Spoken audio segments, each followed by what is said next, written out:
মাই dear students NSS academy YouTube চেনেলৰ আন এটা নতুন ভিডিঅ'লৈ তোমালোকক সকলোকে একেবাৰে আন্তৰিকভাৱে স্বাগতম জনাইছোঁ।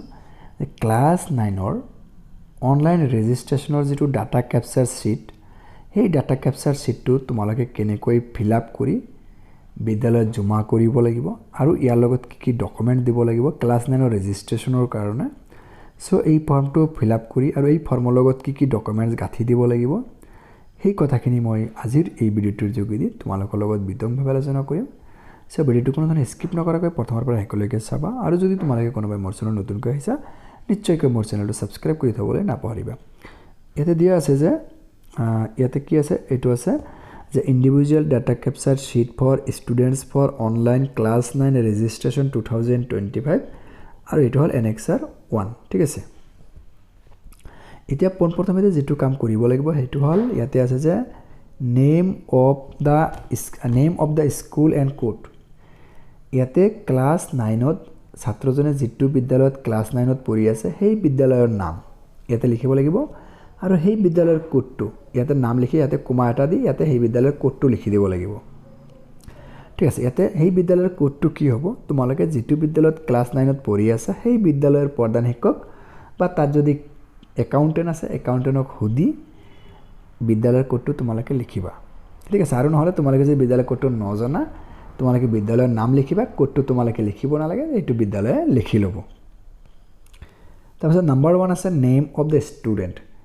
ইয়াতে ছাত্ৰ বা ছাত্ৰীজনৰ নিজৰ নাম ব্লাক বল পইণ্ট পেন ব্যৱহাৰ কৰি কেপিটেল লেটাৰত নিজৰ নামটো লিখিব লাগিব। 2 নম্বৰ আছে ফাদাৰ্ছ নেম। ইয়াতে ছাত্ৰজনৰ দেউতাকৰ নাম ইয়াতে কেপিটেল লেটাৰত ব্লাক বল পইণ্ট ব্যৱহাৰ কৰি লিখিব লাগিব যাতে স্পষ্ট হয়। মাদাৰ্ছ নেম ঠিক তেনেকৈ ছাত্ৰ বা ছাত্ৰীজনীৰ মাকৰ নাম ইয়াতে লিখিব লাগিব।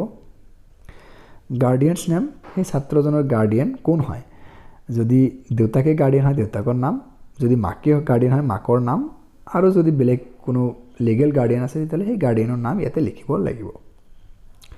Number 5 name of the school attendant last. Class 8ত থাকোঁতে এই ছাত্ৰ বা ছাত্ৰীজনীয়ে যিটো বিদ্যালয়ত পঢ়িছিল সেই বিদ্যালয়ৰ নাম ইয়াতে লিখিব লাগিব। আৰু ধৰা এতিয়া ক্লাছ 9ত যিটো বিদ্যালয়ত পঢ়ি আছে ক্লাছ 8তো সেই একেখন বিদ্যালয়তে পঢ়িছিল, তেতিয়াহ'লে কি কৰিব লাগিব, সেই বিদ্যালয়ৰ নাম য'ত এতিয়া পঢ়ি আছে আৰু ক্লাছ 8তো থাকোঁতেও পঢ়িছিল সেই বিদ্যালয়ৰ নামটো লিখি দিলে হৈ যাব। ঠিক আছে, তাৰপিছত ইয়াতে 6 নম্বৰ পইণ্টটো নালাগে, ছাত্ৰ ছাত্ৰীখিনিয়ে ফিল আপ কৰিব নালাগে। 7 নম্বৰটো আছে যে ষ্টুডেণ্টছ আধাৰ নাম্বাৰ, এইটো মেণ্ডেটৰী বুলি দিছে, এইটো বাধ্যতামূলক। ইয়াতে ছাত্ৰজনৰ আধাৰ কাৰ্ড যদি আছে সেই আধাৰ কাৰ্ডৰ নাম্বাৰটো ইয়াতে লিখিব লাগিব, এইটো বাধ্যতামূলক। আপাৰ আই ডি, ছাত্ৰজনৰ যি আপাৰ আই ডি অলপ কেইদিন আগতে হৈ গ'ল সেই আপাৰ আই ডিটো ইয়াতে মেণ্ডেটৰী বুলি লিখিছে, বাধ্যতামূলক। আপাৰ আই ডিটো এইটো ঘৰত লিখিব লাগিব।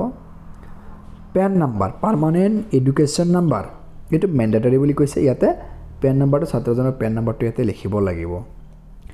তাৰপিছত ইয়াতে ছাত্ৰজনৰ লিংগ ছেক্স কি হয়, মেল হ'লে মেলৰ ঘৰত টিক দিব, ফিমেল হ'লে ফিমেলৰ ঘৰত টিক দিব। ঠিক আছে, তাৰপিছত ৰিলিজন 11 নম্বৰত আছে ৰিলিজন, ছাত্ৰজন কি ধৰ্মৰ হয় সেই হিচাপতে ইয়াতে ধৰ্মকেইটা দি আছে সেই হিচাপতে ইয়াতে টিক দিব লাগিব।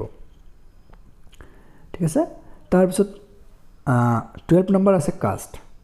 ইয়াতে বহুতকেইটা কাষ্ট আছে, ইয়াৰ ভিতৰত ছাত্ৰজনে যিটো কাষ্ট কেটেগৰীৰ আণ্ডাৰত পৰিছে তাতে টিক মাৰ্ক দিব লাগিব।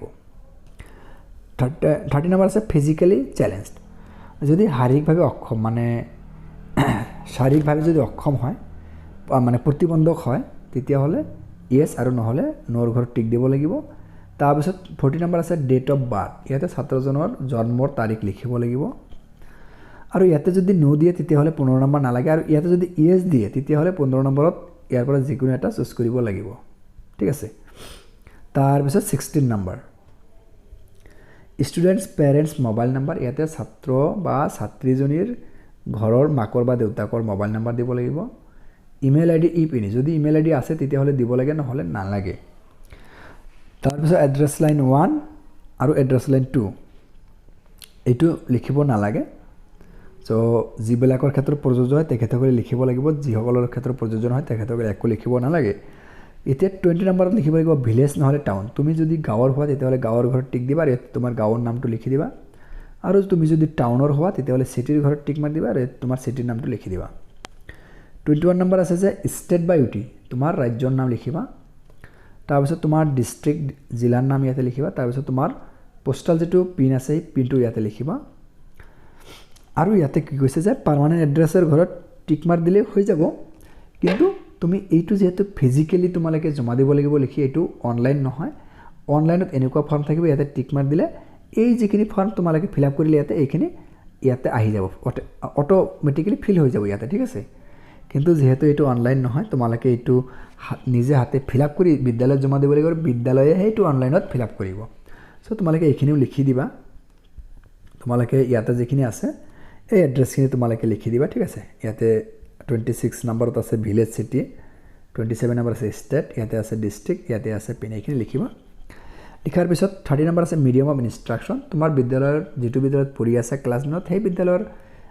কোনটো মিডিয়ামৰ হয় ইংলিশ মিডিয়াম নে এছএমএছ মিডিয়াম নে বড়ো মিডিয়াম নে হিন্দী মিডিয়াম নে বেঙ্গলী মিডিয়াম নে মণিপুৰী মিডিয়াম যেটো মিডিয়ামৰ হয় হেটো মিডিয়ামত টিক মাৰ দিবা যদি তুমি অসমীয়া মিডিয়ামত পঢ়ি আছা অসমীয়া মিডিয়ামৰ ঘৰত টিক মাৰ দিবা আৰু তোমাৰ মিডিয়াম হিচাপে তুমি বাকিখিনি টিক মাৰ দিলিবা এমআইএল সাবজেক্ট যিবিলাকৰ অসমীয়া লিখিব যিবিলাকৰ হিন্দী লিখিব যিবিলাকৰ বড়ো লিখিবা ঠিক আছে এমআইএল গ্ৰুপটো যাৰ যি হয় হিচাপে লিখিলে হ'ল যাৰ অসমীয়া হয় অসমীয়া লিখিলে হ'ল ইলেক্টিভ সাবজেক্ট তোমালকে কোনটো সাবজেক্ট তোমালকে ইলেক্টিভ সাবজেক্ট হিচাপে লৈছে সেই সাবজেক্টটো ইয়াতে তোমালকে লিখিব লাগিব ইলেক্টিভ সাবজেক্টৰ ঘৰত হেতু লিখিব লাগিব ঠিক আছে তাৰ পিছতে তোমালকৰ পাসপোৰ্ট সাইজ ফটো এটা লগাব লাগিব আৰু ব্যাকগ্ৰাউণ্ডটো হোৱাইট হ'ব লাগিব তাৰ পিছত ইয়াতে ছাত্ৰজনৰ সিগনেচাৰ দিব লাগিব যাতে এই সিগনেচাৰটো এই বাকচৰ বাহিৰত ওলাই না যায় ঠিক আছে বাকচৰ ভিতৰত থাকিব লাগিব আৰু ইয়াতে সিগনেচাৰ অফ দা গাৰ্ডিয়ান ইয়াতে কি কৰিব লাগিব ছাত্ৰৰ মাকৰ বা দেউতাকৰ বা লিগেল গাৰ্ডিয়ানৰ ইয়াতে সিগনেচাৰ দিব লাগিব আৰু